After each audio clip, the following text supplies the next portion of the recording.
Hi everyone, welcome back to my channel. I'm super excited for today's video as we explore the world of sublimation. For those who are not familiar with sublimation, it's an amazing technique that allows you to transfer intricate designs onto fabrics without the hassle of layering multiple colors of heat transfer vinyl. However, the only downside is that sublimation does not print white, so your vibrant designs will really only pop on white 100% polyester garments. Don't worry though, because today I'll be showing you a trick to sublimate on colorful cotton poly mixed sweatshirts from BELLA+CANVAS using the white glitter HTV hack. As many of you already know, BELLA+CANVAS is my go-to brand for all apparel blanks. I want to thank them for sponsoring this video and for consistently providing high-quality products for all makers. Be sure to check out their wide selection of apparel blanks. Today I'm going to be using these sweatshirts from their fleece collection. They are incredibly soft and ideal for the fall and winter seasons. Now let's get started with the tutorial. If you converted your Epson EcoTank printer for sublimation like I did, you are likely aware of the limitations regarding the paper sizes for your specific printer. My printer can handle paper sizes up to 8.5 inches in width and 14 inches in height. So keep in mind we need to stay within the size limitations of our sublimation printer and the sublimation paper we can use. I will demonstrate how to work within these limitations, whether you are using 8.5 by 11 inch sublimation paper or 8.5 by 14 inch paper. For this first design, I uploaded it into Cricut Design Space. Since the design is readable from left to right, I can create a print that is up to 14 inches long. This is the maximum size I can print with my sublimation printer, which allows me to maximize the use of my material. I changed the dimensions to 12 by 5 inches. Since I'll be using the 8.5 by 14 inch paper, I can print it directly from Cricut Design Space. Next, click on the offset feature and adjust the distance to your preference. I'm using 0.095 inches. You also have the option to choose between rounded or squared corners. Click apply when you are satisfied with your selection.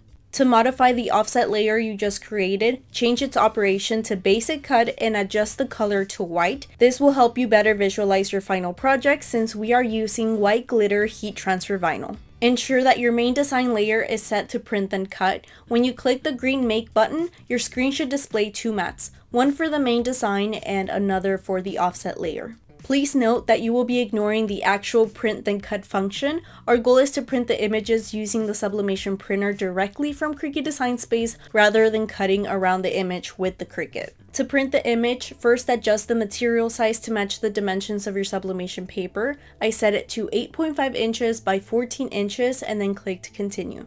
Next, a print setup dialog will appear. Select your printer, then turn off the Add Bleed option and enable the Use System dialog toggle. For printer settings, ensure that the paper size matches your sublimation paper. Set the media type to matte and adjust the print quality to high for the best results. Don't forget to check the mirror image box. For color settings, I recommend using the Epson Vivid mode and Epson color controls for accurate color matching. For the next two designs, I will demonstrate how to navigate the image is too large error message that appears in Cricut Design Space when your image exceeds the maximum size limit. This occurs when your design is larger than the area inside the registration marks in Cricut Design Space, which reduces the usable space by about an inch. As a result, you cannot utilize the entire 8.5 by 11 inch paper to achieve the maximum size for your design. If you are using kit sizes or a size small, you can follow the standard limit without any additional steps. However, if you plan to apply this design on a medium-sized shirt or larger, here's how to create a bigger print. Upload your image and adjust its size to a maximum width of 8.5 inches, which again is the limit for our sublimation paper. Next, create an offset layer using the available feature and adjust the width to your preference. Change the offset operation to basic cut and then set the color to white. In the Layers panel, you may see an alert indicating that the image is too large, but you can ignore this for now. I used the same process for the third image as well.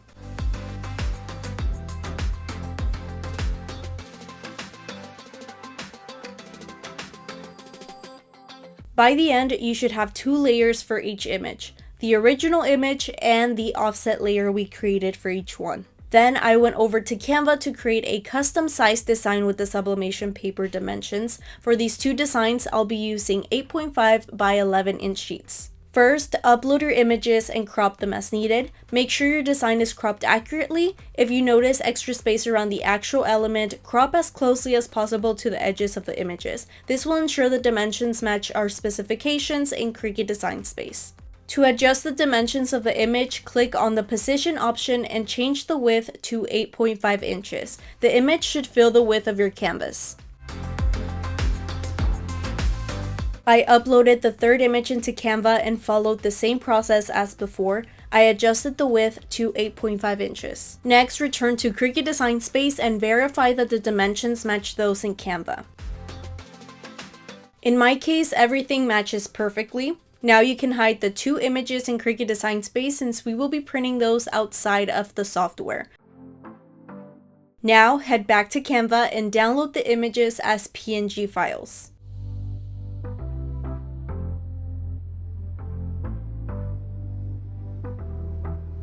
When printing the images, use the system dialog and keep the same settings as before, but this time change the paper size to 8.5 inches by 11 inches.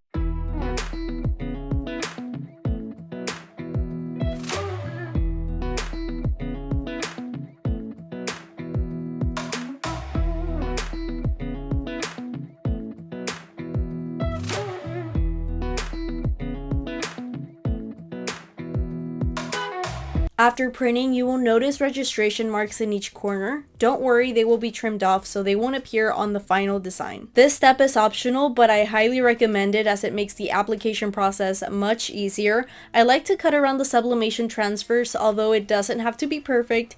This will give you a better idea of the shape of your design, making it easier to align when you place it on top of your offset layers.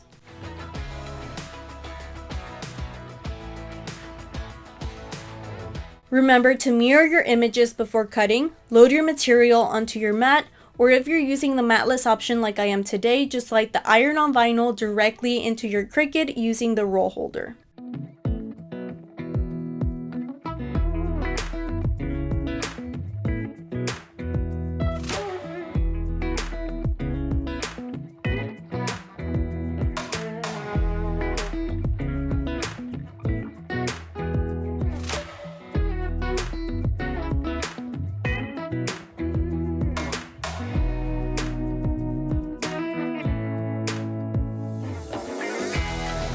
Once the cutting is complete, weed the iron-on vinyl to reveal the solid offset layers. Now all of your transfers are ready to be applied to your garments. Let's move on to the application process. Honestly, this is the easiest part. For most people, designing and setting up your layers is the most challenging aspect, but I hope I've simplified it for you. First, we need to set our heat press to 320 degrees Fahrenheit for the Cricut Glitter Heat Transfer Vinyl. Be sure to check the recommended heat settings for the specific brand of iron-on vinyl material you are using. While the heat press is warming up, take your garment and lay it down on the heat press. Use a lint roller to remove any debris. Next, use a shirt ruler to center your iron-on design onto your sweatshirt. Here's a quick tip for achieving the most accurate results. Fold your transfer in half, ensuring it is facing the right way, and use the folded mark to align with the center mark of your shirt ruler. Secure your transfer in place using heat-resistant tape. Press this layer first at 320 degrees Fahrenheit for 30 seconds. Once it cools down, carefully remove the plastic carrier sheet. I like to use this handy little metal block to speed up the process. I repeated the same steps with the rest of the Crewneck sweatshirts.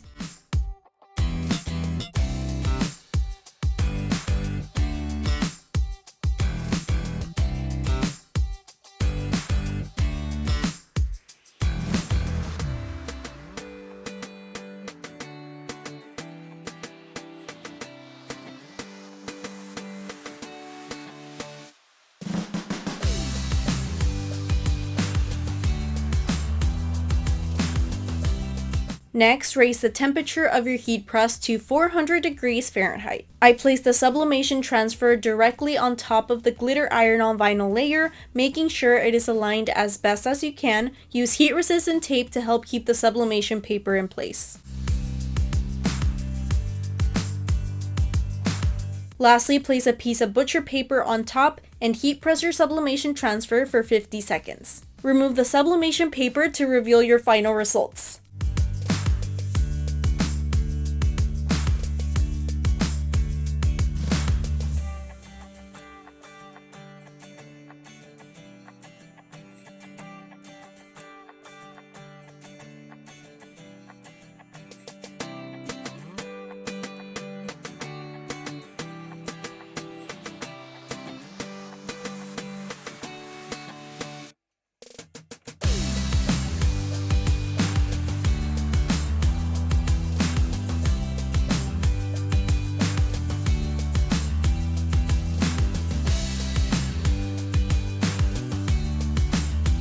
Here's how the crew necks turned out using the white glitter HTV sublimation hack. I really enjoy this method because it allows me to create designs on garments that I typically cannot sublimate on. Didn't they all turn out so cute? I love them. Be sure to check out BELLA+CANVAS for your apparel needs this winter. They offer the best selection of colors and styles whether you're an avid crafter or a business owner. I hope you found this tutorial helpful. Let me know in the comments if you plan to give it a try. Thank you so much for watching. See you guys next time with a new DIY.